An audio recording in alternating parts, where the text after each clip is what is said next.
এভারেস্টের গরম মশলা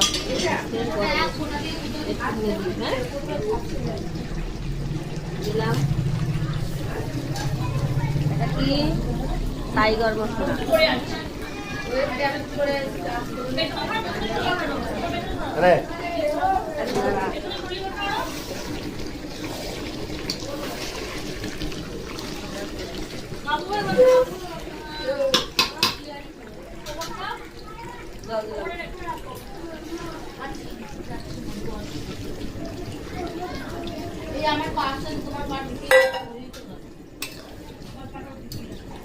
ছেড়ে দে।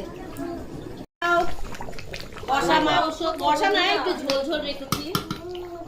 আমাদের অনেক ছোট একটা ফ্যামিলি তো, বেশি না, 20 জন এখন বর্তমানে। বাবা পুকু হয়ে গেল।